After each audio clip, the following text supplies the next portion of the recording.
All right, we are live. Hey, good evening, everybody. Dave Wilson of the Ring of Hire Show. Hey, tonight I got a great guest, and Paul's been on the show before.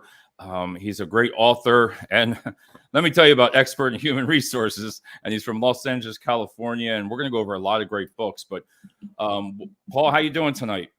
So happy to be here, Dave. I'm doing fine. Thank you.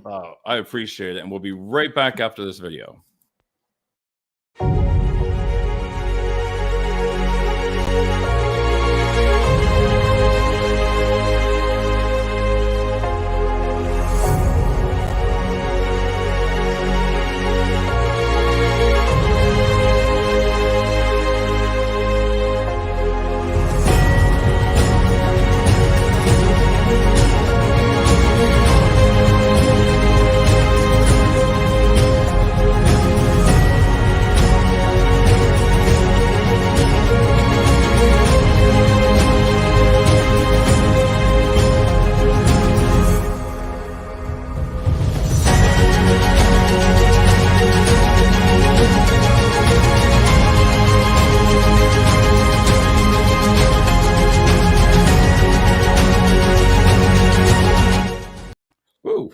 Paul, that cost me $17. Did it really? It's gorgeous. I use the Fever app. Really? Yeah, and the gentleman, I've been with him for 2 years, and I don't know, it was dark 2019. It cost me $10. I give him $7 tip. He knows me so well with music, and I just come up with the images, and he's getting better, and I have some other ones. We're both developed together. It's really impressive. The music is great. I mean, it's like, gosh, I want to be on a podcast is what it makes me think. So it's wonderful. Paul, can you introduce yourself and tell everybody who you are and what you do? Yeah, sure thing. Yeah, my background is in human resources. I actually started my career in sales.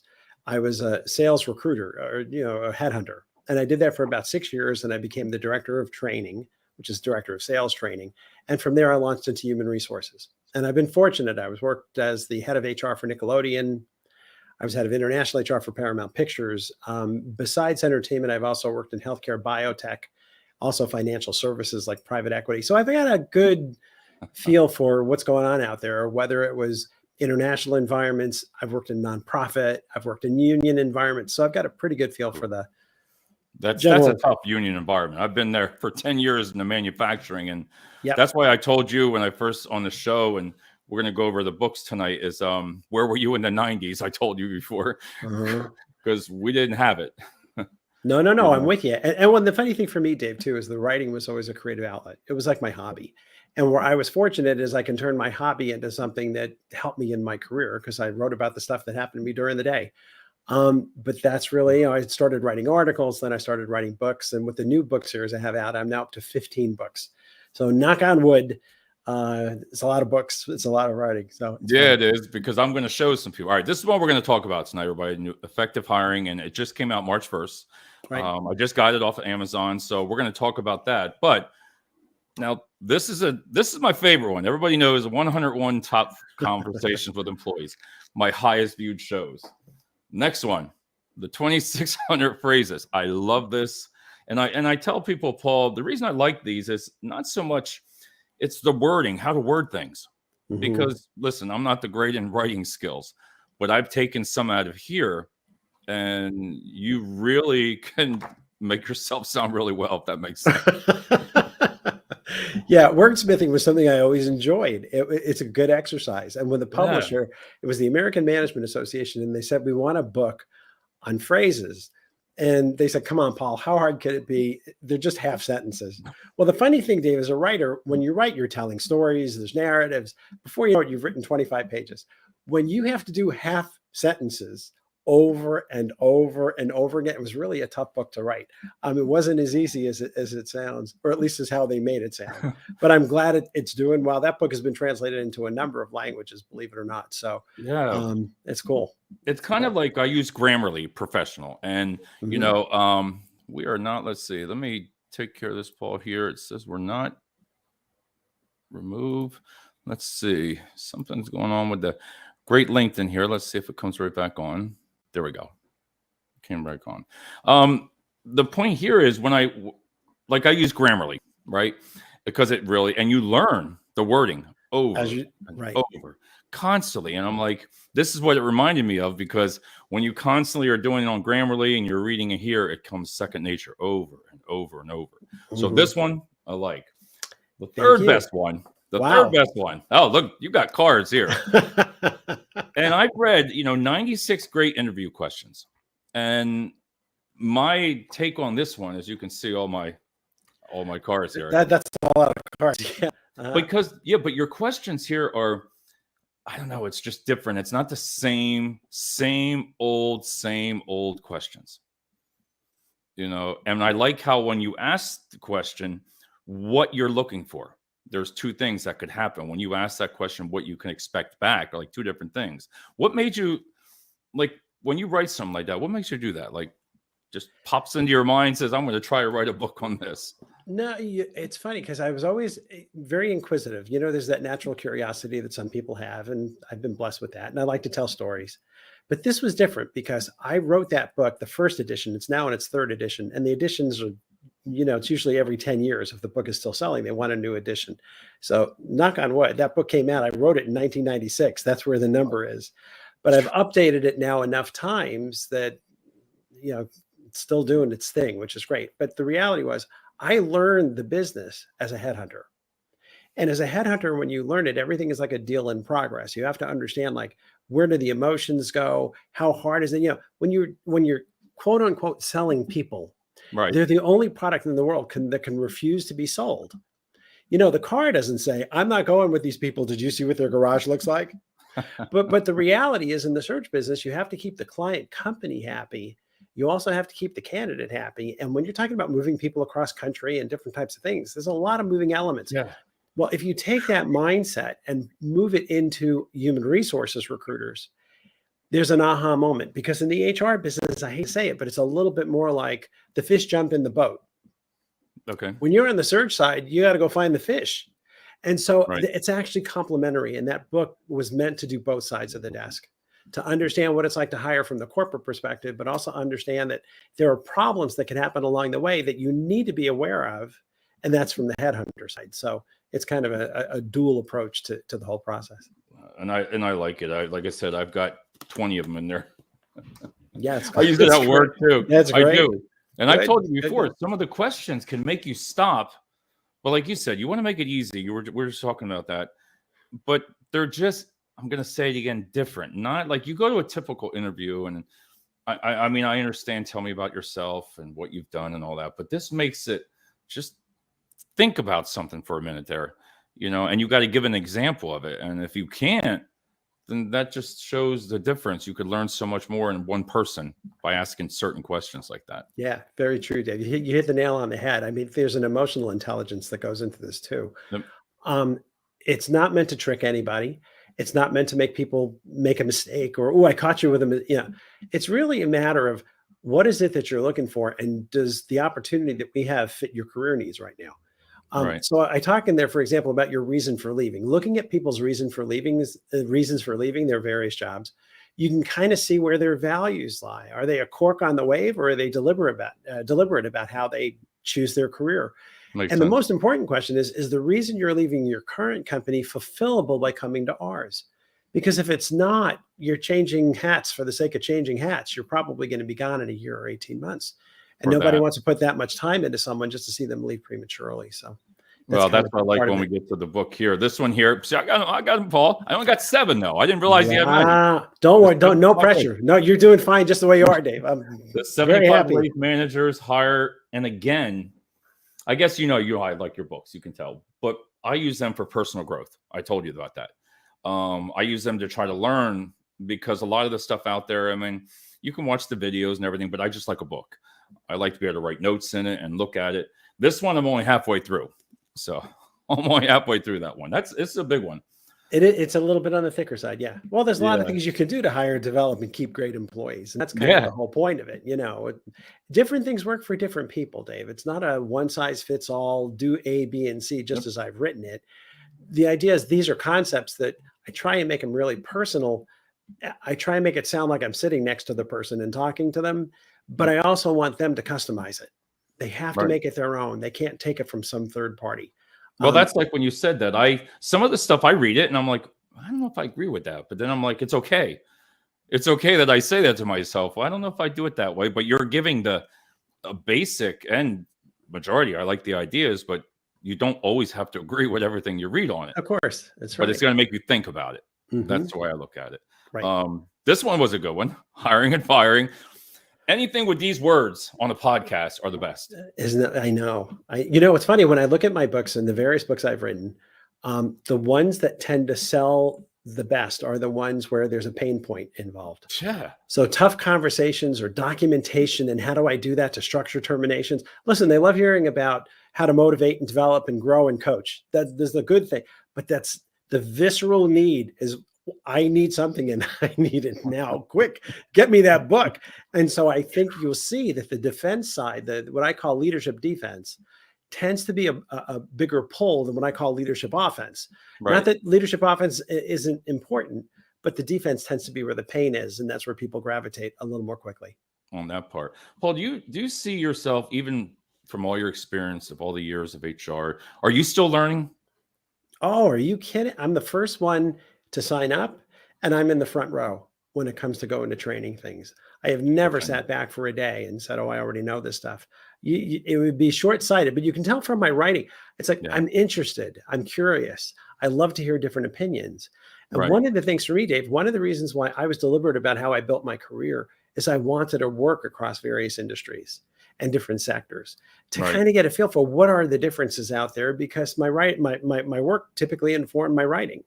So it's all one big, you can say harmonious, aligned thing, or you can say it's a hodgepodge, whatever you like. But I did enjoy that, seeing how different organizations do things differently. Well, I like how you put the book is for everyone. Today, and when we go over this effective hiring at the entry level, there was entry level, middle management, and your upper management, in the salary ranges. But the book was for everyone, especially on the effective hiring one. And it's supposed to be. Everyone should be able to get something out of it. I don't sit back and say this is only for senior executives, because that's kind of silly. And actually, it's a small audience, where the base of the base of the pyramid is going to be your newly minted managers and your people moving up through the management director, VP ranks. So that's kind of the primary target audience, but it should make sense for someone who's taking a class in college. Right. So it kind of needs to go across the whole spectrum. All right. Well, that brings me to this last book before we go over the effective hire. Let me get a scale. Oh, that one. Yeah. Wow. I'll tell you. Yeah. I still go back and look at it for 101 sample write-ups for documented employee performance.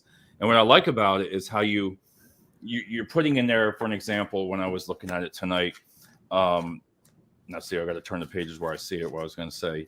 You put on there, for everything from policy procedure violations, behavior, performance, but then you give a format of how you can write it up. And I look at this as like I tell my friends that have a smaller business, dude, if you have a small business, this is worth its weight in gold, because they don't know, my friend in HVAC, he doesn't have everything on that, but this is something that he could utilize for his employees. Yeah. And the funny thing about that one, you should see the Chinese version. It's the same book, but it's all written in Chinese, which blows me away. It's very flattering as an author. But the reality is, if you don't know how to structure the documentation, it can come back and bite you big time. Right. And the reality is, even human resources people, if you're an HR person, you didn't necessarily study employee and labor relations. You may be doing comp and benefits and recruiting and those other things, but you need to know how to do that. And so when I was learning it myself, I was reading all the books that were out there, and they were all written by lawyers, and they were all legal theory. And in the footnote, if you were lucky, in one particular chapter, you can see a little bit of an example of what was actually written. I turned the paradigm on its head. I wanted the stars of the show to be the write-ups. And in the footnotes at the bottom, I've got some legal stuff. You know what I mean? But that's what I needed. I always wrote to what my need was. And I still refer to my books. People look at my books on my bookshelf and they're like, these are highlighted, underlined, circled. There's you highlight your own books. And I'm like, actually, yeah, I kind of do, because I need them. I still use my books to this day. So. You have to. And the reason I tell other recruiters and staffing people is, things have changed so much to where I believe as a supervisor, even management, you are kind of HR too, because if you don't know, the couple things that I've read in this book that I try to tell people, don't do that. Don't do that, because by learning that, you're going to save the company money in the long run, because if it's something that you shouldn't be doing, you're going to get called out on it, and then it goes to HR, and then it gets, blown out of right from proportion. there. Yep. Yeah. You know, and that's the part there that I learned from it. Say, don't be saying that. Don't be saying it, Well, and you bring up a good point, Dave, because the funny thing for me is, as an HR guy, what I always wanted to do when I was new in a company is train the managers. Yeah. My idea was, if I can train the managers, it's just going to make my job easier. If they're thinking ahead, it's a WWPD, right? What would Paul do? If I can get them to understand that part of it when I'm newer in my career at a particular company, of course it's going to make my job easier, because I get a chance to let them walk a mile in my shoes, but hopefully I'm also giving them the tools that they need, so that by the time they come to me, it's an informed recommendation. They've thought it through. It's not willy-nilly, which unfortunately does happen in a lot of organizations these days. So. All right, well, I got one easy question for you. Do you ever get stunned on a question of like, I don't know? Yeah, it can happen. It doesn't happen all the time. I'm sure it happens, of course. It can happen. And I'll be the first one to admit it. It's like, it's okay. I'm not the, what was it, the shell answer man or what? I'm not that. Right. So, if they can stump me, they stump me. It's good. And the reason, like I said, everybody, effective hiring, and I got it. And I'll tell you, I want to go over a couple of questions on some of the chapters here. And it's a really, listen, it's a quick read. I like it, because, you could have it done within 2 days, but if you take your notes, it's, you can write some serious notes on this of what to learn from it. And the first thing I was looking at is, it said your first part of it was progression through the ranks. And that word progression to me is, I didn't hear of that years ago. It wasn't that word progression. Why is it a good thing when you're doing interviews like that, progression through the ranks, when you're interviewing somebody, by utilizing that? Yeah, that's a great question. The context I use it in, for me, Dave, has always been, what are my criteria? If I have 4 criteria to select a candidate, I like longevity. I like progression through the ranks. Of course, I'm always looking for technical skills, because you want them to hit the ground running as much as you can. And then there's always that personality match, the X factor, or whatever you want to call it. But the idea of progression through the ranks, people tend to assume greater responsibilities over time in their career, when they're career minded. Now, that doesn't mean that if you're in a job for 10 years and doing the same thing, or 20 years or 30 years, that it's bad. Right. That's fine. But I tend to kind of gravitate myself towards people who find new ways of reinventing themselves. And that oftentimes shows itself in terms of their career progression. So I tend to like that. My caveat at the beginning is, these are my 4 criteria. They're not necessarily yours, but I want to show you that these are the kinds of questions that I use to ferret out what's important to me. And when you determine what your criteria are, you can select your own, and hopefully the book will help you do that. And that is, and you said exactly, because you said here, if you're in a role for 8 years, what I like about that is the question was then, it was, how has your role changed over the years, and how you have reinvented a job like that. So you could turn that around with somebody. And like you said, if they're in the job for 10 years, they're happy with that, that's fine. But you could still, if they were to leave that job or something like that, you could utilize that question just to build them up. Like, it's okay, but what did you learn? Is that where you're? Yep. You hit the nail on the head. The idea being is, sometimes if you ask someone, walk me through your progression in your career, leading me up to what you do now on a day-to-day basis. I've had candidates who looked at me and were like, Paul, I don't know if I understand your question. I've been a staff accountant for the last 20 years. You want to have a nice way to kind of gently say, oh, no, that's great. That's fine. All right. So let me ask the question to you this way. And then you can move off into, tell me how your job has changed, or tell me how you've progressed in your own role, because your role and your company have changed. And you'll have people answer things like, oh, okay, now I get it. Well, I've had 16 bosses in the last 8 years. And all of a sudden they have a chance to talk. And I want to make sure that everyone feels, it's inclusive. It's like, I'm asking that question because a lot of times candidates don't necessarily show it on their resume. Right. It kind of brings it out when you ask it. But even if they didn't, it's okay. I want to have a nice way to kind of move them in a direction to say, tell me why you're proud of how you've been able to do in your career up to now. Right. What are some of the challenges you faced? That's what, I look at my father, when he was in the paper industry for 40 years, he did all kinds of jobs. I came out of the military to be his boss in the mill. And I looked at my dad, and it was like, I was thinking of that about that question. And I was like, what would he say? And he was content with working on he just did different jobs, right. But he was content where he was at. And I don't know that generation there. I don't think have to worry about interviewing so many now. That's pretty much gone. Yeah. You know? No, but I agree with you, Dave. My dad was the same.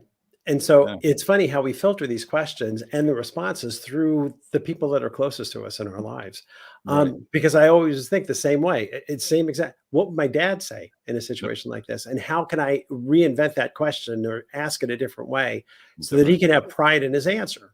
Because it's still very telling. Again, like I say, I'm not trying to trick anyone. I just want to get behind the hype.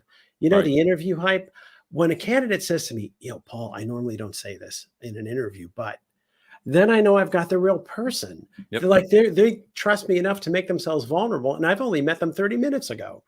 But that's a real bond for me. And that's when I talk about, what's that personality match? When people can do that with me and be honest and, open and transparent, I love it because it tells me they've got a lot of self-confidence.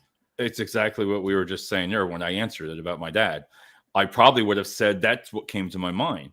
So I probably would have answered it with something like that. And I like how the conversation goes to the next to get to know the person. And that's where a lot of things here. This next one was to me, I get asked a lot. And I know you were when you're talking about the technical skills and education. And if you're a recruiter and you don't have that, like if I was going to interview for IT, I don't know about IT. I really don't. And for anybody, even nursing, medical, could I find people? Probably. But I would have to be, and you said it right here, you have to be transparent. I've interviewed people for higher roles, and I would be honest with them, say, listen, I really don't know the position. I have a job description, but I like how it's okay to be honest to the person about that. Yeah, I think so too. I hired bench scientists, PhD microbiologists. I've hired, all these different kinds of investment bankers. I'm Italian. I grew up in Brooklyn. What do I know from these people? I didn't grow up around that. So, you figure it out as you go through it, but the transparency is there. And I'll usually tell them, tell me why this job would make sense for you in terms of your career progression, but do me a favor. I'm a layman. Okay. I did take a class in high school. I think it was my sophomore year. I took biology. That's kind of where it ended. So if you can kind of explain this to me in my own terms, it'll help me be able to articulate it to our hiring manager. Until that. People are always willing to help with that. They want to teach. And even in an interview, it gives them a great opportunity to do so. But they also feel like there's more of a bond because there's nothing worse than a recruiter who's trying to snow you. No. And tell me about your experience on the blah, blah, blah, when I don't know what I'm talking about. And they'll figure it out by the questions I ask. And that makes be honest. Yeah, it is. And again, for everybody's watching with Paul here on effective hiring, it's one of his great books. And also he's on LinkedIn. So you can see Paul Falcone, go to LinkedIn. That's how I met him. This one here, when I was looking at your personality match, X Factor and all this, prior to that, when people ask interviews, to rank yourself 1 to 10, and I know in the book here, he said how people, and it makes sense, probably say 6, 7, 8. Do you agree with the ranking systems like that, 1 to 10, and how, if I'm asked that, I do say the same thing. Well, I'd like to say I'm a 10. I'm the best at what I do. But if you go too high, I don't know. It's just like you don't know what the other person's thinking. Yeah, it's true. And it isn't meant to be a trick question. When I use it in an interview, it's usually when I'm interviewing someone who is way above my pay grade. And I tell them, I'm not a microbiologist, so go easy for me. But when I ask them from a technical skill standpoint, in terms of your understanding of this job, where would you grade yourself on a scale of 1 to 10, 10 being you're a perfect match? I do want to hear where they go, Dave. Personally, I don't want to hire a 10. And I won't hire an 11 or a 12. And I'm not kidding. That's the vice president who was a vice president and is now interviewing for a manager job. That's not a good fit. That's not going to work. You were managing this job 2 tiers below you for a long time. But I've been through some tough markets in 2008 and 2000. I remember what it was like with people trying to just find work. But you can't do that. You can't overhire. On the other hand, on the flip side, if someone, I can tell enough that if they're a 60% match or less, I don't think that's necessarily a good zone either. Right. Ideally, I'm looking for that 70 to 80% range. I want them to know enough that they can make a meaningful contribution right from the beginning, but I also want them to have a learning curve. I want them to have something that's going to be the glue that binds them to the company, helps them build their resume and their LinkedIn profile.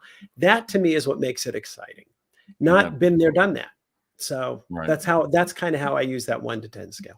And that makes sense, sir, when you say it like that too. One other question I wrote here.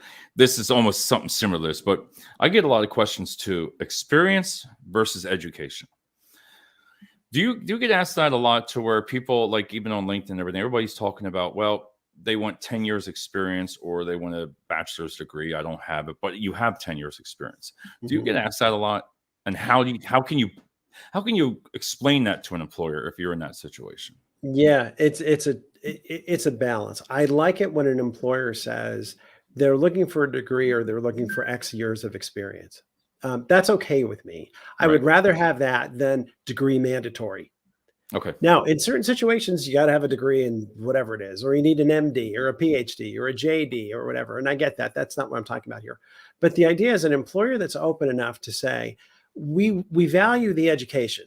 4 years of college, we actually look at as like 4 to 6 years of work experience. So, there's learning curve involved, but the reality is we know that you've got the stick to itness, et cetera, et cetera. So yes, when you're in a situation like that as an applicant, I think you can say, I don't have the degree. I did take certain studies, but I'd like to focus more on my experience because I feel like I'm very qualified for the job. So if the candidate moves me in that direction, I'm very comfortable with that. But again, that's assuming that they have to have the particular degree. And there are companies and there are circumstances where a degree is mandatory. You just kind of have to work with that. That's just the way it is. When I looked at the chapter here about maximizing your recruitment resources in the book, there was 4 different ones you talked about, and the direct hires and the RPOs, the layoff. Are they still utilizing headhunters to come in and companies to find people work, or is that kind of thing of the past? Outplacement firms? Outplacement firms? Years ago we had that years ago, and I remember that whenever a manager, anybody got let go, they always found somebody to work for you. I wasn't sure if that's still going on as much now. It is. The industry has changed. And I think it's fair to say most people in the industry would say in the last 10 years, it's gotten smaller. But a lot of industries have gotten smaller. But the reality is there's still big names out there, from Right Management to Lee Hecht Harrison. There's been mergers that went on in that industry too. So a lot of them are consolidated. That used to be separate organizations are now part of these bigger ones.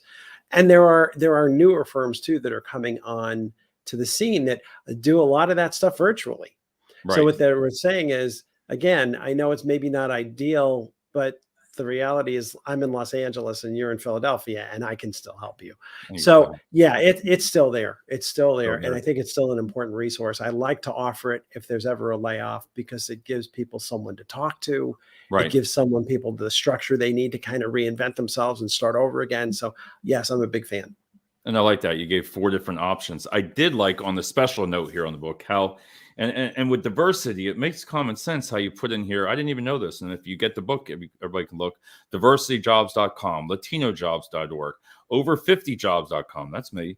Disabilityjobs.net, Blackcareers.org, Asianhires.com, Native Jobs, LGBT job site, Veterans, We Hire Women. I didn't realize that they have companies that are doing that now. Yeah, these are boutique websites. And one of the things that people say to me a lot in today's market is, where do we find candidates? There's no candidates, right? It's either the great resignation, or for people our age, they call it the gray resignation, where a lot of people are feeling like, I don't want to do what I've been doing. Life is too short. And if I learned anything from coronavirus, it's like, I don't want to keep doing this anymore. The reality becomes you have to be very creative and you have to reach out to these resources because A, it's the right thing to do, but B, you've really got to expand beyond some of the big job boards out there. And I think this is a smart way to do it. It was. And I was like, all right, whoa, I didn't even know that. It's because what I like about the book, again, everybody, is because it's right there, right in one page. I'm like, okay, that's going to give me an idea. And I'm thinking, all right, you want to fill jobs, like you said, there's a chance to go right there and look at the organizations. The next one, it talked about direct sourcing and, going on LinkedIn, trying to find people. The thing that I found, I like your one paragraph here. You were talking about, I consider risky bold your receptionist acting as a screener gatekeeper, and you were calling them in there to try to find people for a job for that you were hiring, correct? Yep. And then the letter that it says, how it says, my name is Paul Falcone and I'm the manager of the finance. If you do it correctly, that might work. Well, I did it correctly. I You mean, did it. yes, it does. Now, again, remember, when I was in the search business, you had to learn how to do direct sourcing, is what they call it. Yeah. In human resources, you don't do that, but there's no reason you shouldn't. And even if you're not in human resources, build a network of your peers. You should know people at other organizations. And if you don't, this gives you a great reason to reach out. If I were to call you, Dave, and say, Dave, I'm looking for a financial analyst, and you and I have the same role, we're both controllers. Yeah, I'd be happy to return the favor, but for now, do you know anyone in your network? Is there anyone who might be interested in coming over to talk with us? And at the end of that phone call, you'd say, hey, would you like to get together for a cup of coffee or lunch? Because we're both in the same town. We're both in the same discipline. Build your network wisely. This gives you a great opportunity to reach out to your peers.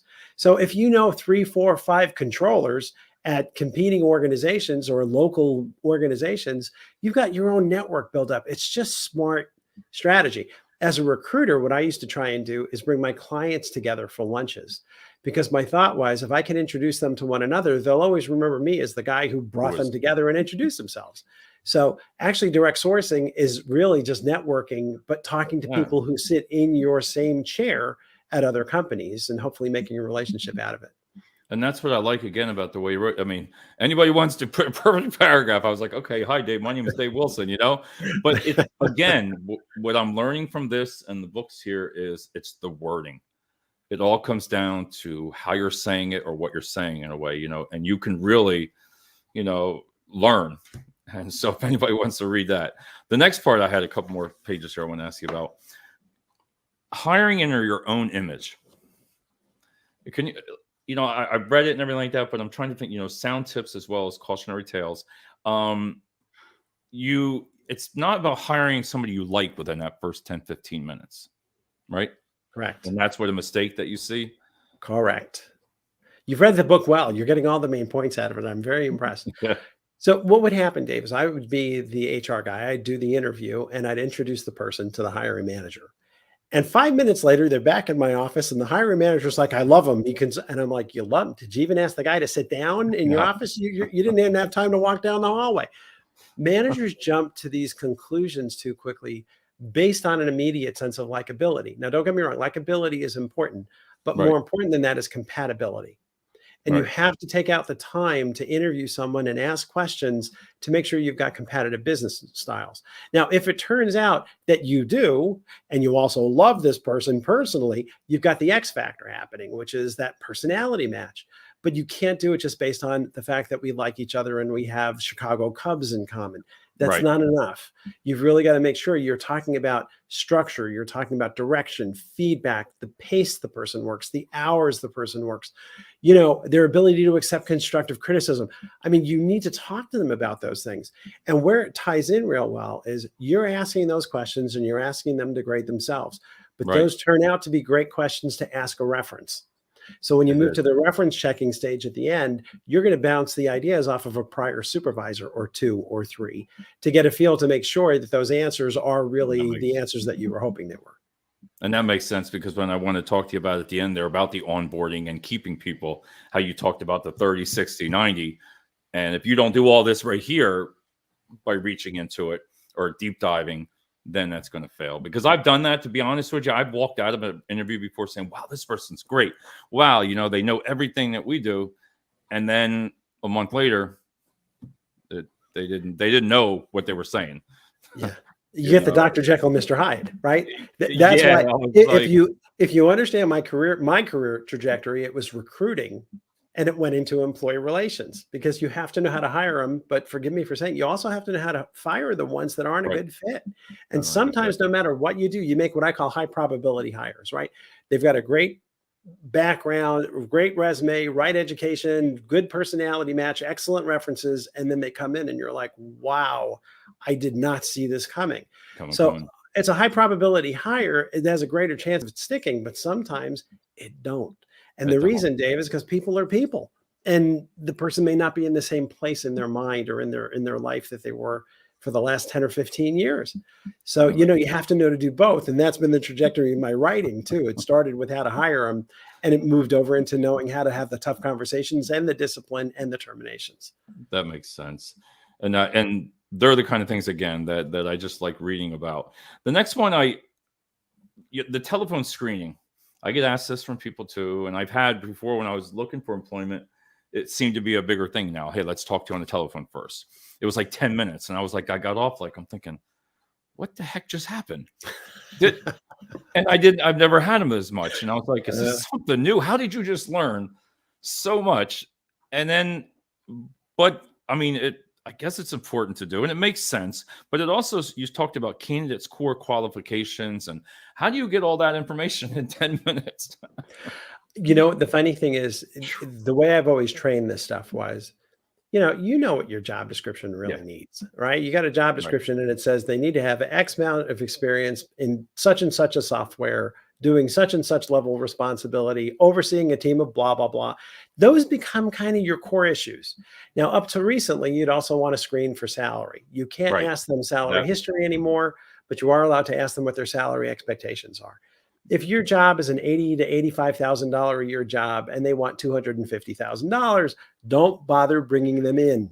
Right. And then so it's like pulling on their teeth a little bit, but you're just making sure that they've got everything that is considered a key hiring requirement, and that nothing really is missing. So, well, everybody talks about the salary. It's always the first thing. Everybody's like, well, the salary. And I get that.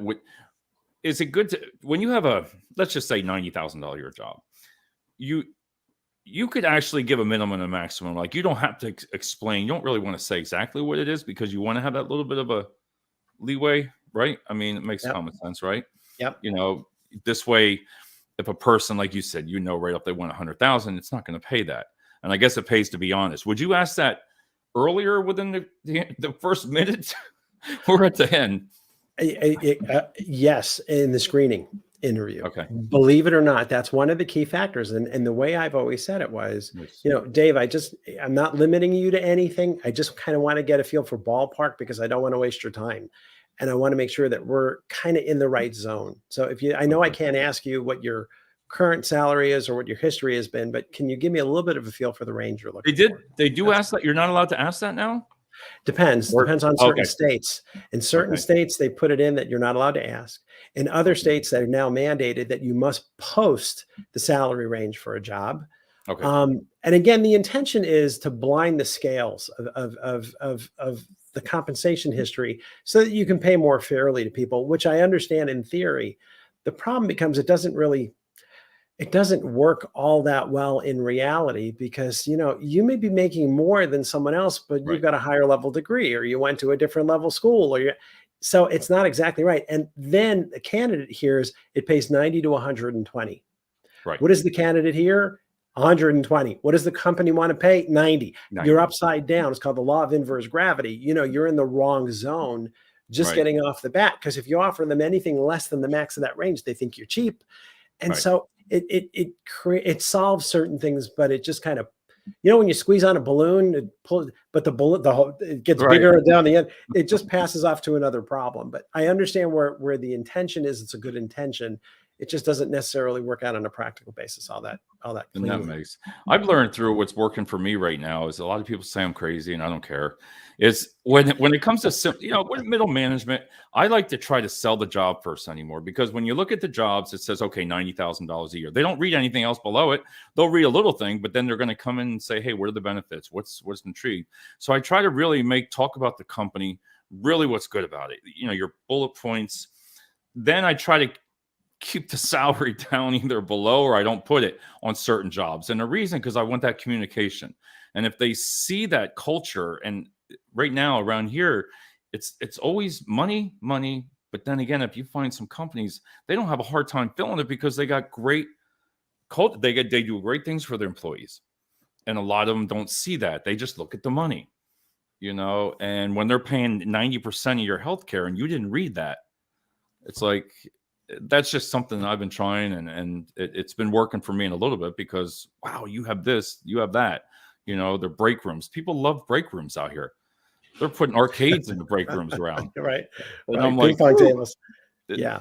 it is." It does. It makes a difference. No, but you're absolutely right. And I think a lot of people would agree with your approach. I just want to quickly give you the headhunters counter argument. What really tends to sell is the company. Right. People join companies. I always tell people, spend time in your advertising describing what makes your company unique, Right. whether it's ping pong tables or anything else, because that's usually the main driver that attracts people. They want to be Yep. part of a winning team. The job itself is interesting. The people they're going to work with is interesting. The benefits are, there's a lot of other stuff. But if I had to put my money on one thing when I write my recruitment advertising, I'd be really focusing on what makes my company unique and Oh, special. amazing. And that's, it seems, I didn't hear that back years culture. I didn't hear all those words. It was just like, hey, you went to work. What do you mean? It just wasn't like that. Sure, I get had it. two more else I could spend hours on. This is the one I like. This one and the last one here is the emotionally intelligent interview. And I liked what you said. It's kind of like a podcast in the beginning. You mean it's like, okay, get to know the person a little bit, icebreaker, like an icebreaker. Talk about something, then go into it instead of like, hey, Dave, how are you? Then right off the bat, tell me about yourself, and then talk right about the job immediately. I like how you broke it down to try to get to know the person a little bit. Yeah, my feeling is that, too many times employers jump right into the Q&A. Yeah. And the way I explain it is the relationship isn't ready for that yet. Yep. If you sit me down and the first thing you say is, hi, Paul, give me an example of a time when you've done, because I've had that happen. I've had it on the receiving end. I know what it's like to be an applicant and hear that. You're not giving me a chance to like let my hair down, feel comfortable, trust Right. you, make myself vulnerable to you, but vulnerable in a healthy sense. Spend a little time with me. I'm not asking for a lot of time, but if 3 to 5 minutes is just spent on where's Paul Falcone and why would this make sense for him? And Paul, tell me some of the other things that are going on out there because I'm not in the job market. What are you seeing out there? What it's like? Those are things that get people talking, and they innately just build trust. They build confidence because they're selfless questions. And that falls, Dave, under that selfless leadership category. People respond to that very, very well over and over again. And that's what I took from that, because I was like, it makes sense. Instead, okay, I don't even know you, and it just made sense to me. Again, I got a couple more questions for Paul here, everybody. Effective hiring, please, right on Amazon. You can order all you want, all 12, right? And the series coming. The last part I just wanted to go over real quick in 22 is all that is the onboarding and how you went from there. The onboarding day 30, 60, and 90. And when I read them, it made total sense because you were just, if you don't do it, let me back that up. I don't think a lot of companies are doing it because I haven't done that. And I believe that's my mistake is to where, because that first 30 days, they're getting to know the job. Like you said, you get to know the people, you're spending your time, but that 60 to 90 is when you should be productive. And if you don't ask all those questions in between, that's where you said the fall off was. Yeah. And especially, that premature turnover in the first 90 days or in the first 6 months is really what we call regrettable turnover because it's really hard. You spend so much time finding these people. Here's a scoop. And this is honestly what works for me, but I think is very easy to map out because it's very little energy or time on your part, but a great return on investment. Right. Meet with them at day 30. You call the meeting, right? If you're their boss, you can do it. If you're the HR person, you can do it. If you're the department head, you can do it. But spend time with them, just finding out about how they're doing. Do you need anything? Is this what your expectations were? Is there anything we can do differently to support you? You establish that at day 30 and just listen. It's a 15-minute meeting or a 20-minute meeting. It doesn't even last a half hour. Do it again at day 60. How are you doing in terms of facilitating, blah, blah, blah. Tell me about who's the most helpful to you or, who's gone out of their way. Cause I'm thinking, who are my, my stronger performers. Cause those are the best managers. Okay. But where I'm really heading is day 90. Day 90, what I want to do is I'm going to listen. I'm going to see where they're doing, but then I tell them, okay, day 90 is a fulcrum, so to speak. It's a launching pad, right? Because what we're going to do is we're going to start, Paul, in 90-day increments. So starting at your 6th month, we're going to do it at your 9th month. We're going to do it at your 12th month. I want you to set time on my calendar. And I want you to tell me how you're doing towards your goals. I want you to tell me about How are you doing productivity wise? Is there any place we need to pivot? Do we need to amend those goals? But I really want you to focus on achievements. I want you to think about codifying your accomplishments, whether it's in terms of increasing revenue, decreasing costs, saving time. And I want you to work with me, like literally like we're helping to build out your resume or helping to build out your LinkedIn profile or helping to build out your self-review when it comes time for your annual performance review, to talk about what you're doing to really make this organization a better place. They do all the work. They set it on the calendar. They come to me and they ask me for guidance, and I get to play coach and mentor. And they love it. You have to remember, especially the Gen Y and Gen Z, the 35 and under, these are the two most studied cohorts in world history. And we know what they want. And in the top 5 in study after study, they want career and professional development.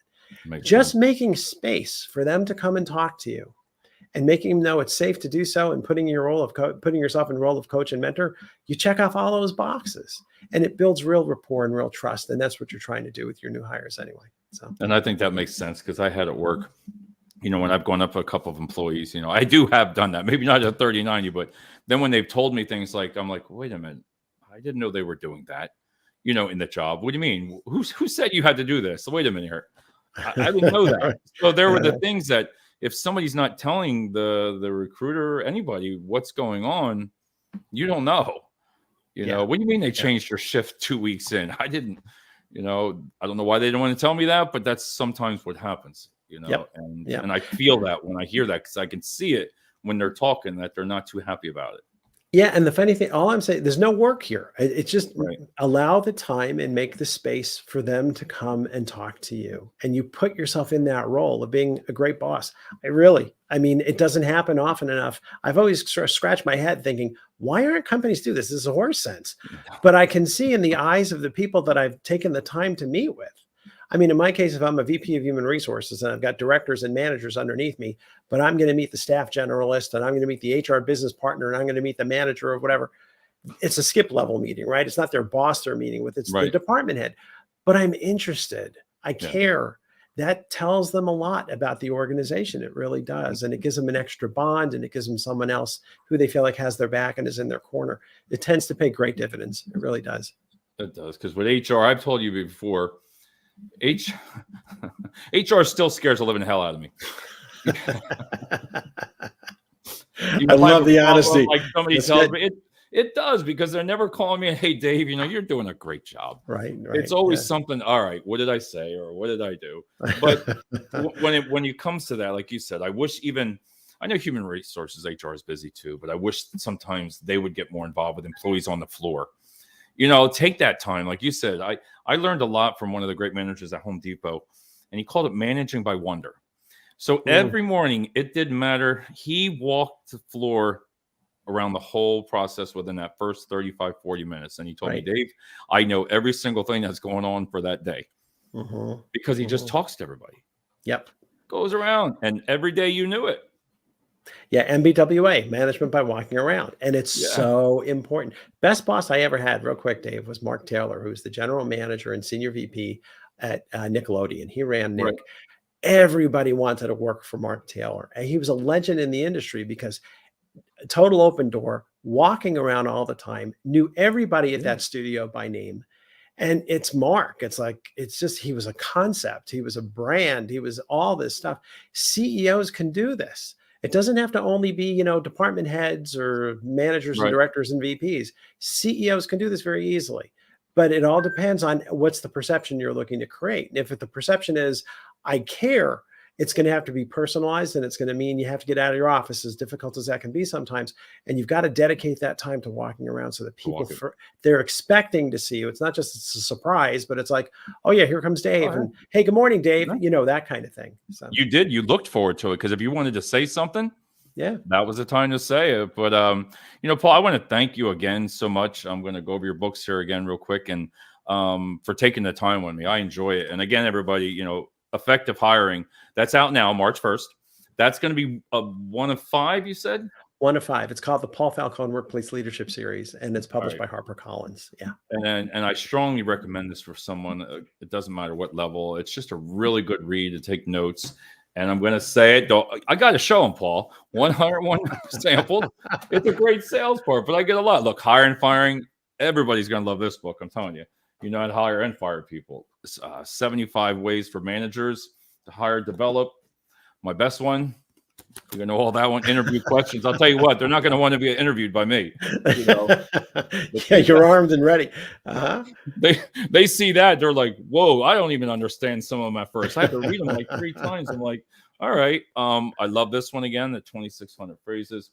And my favorite of all times, it gives me the highest views shows, is Tough Conversations with Employees. But, you know, you can reach out to Paul. You know, he's right on LinkedIn, everybody. That's how I found him.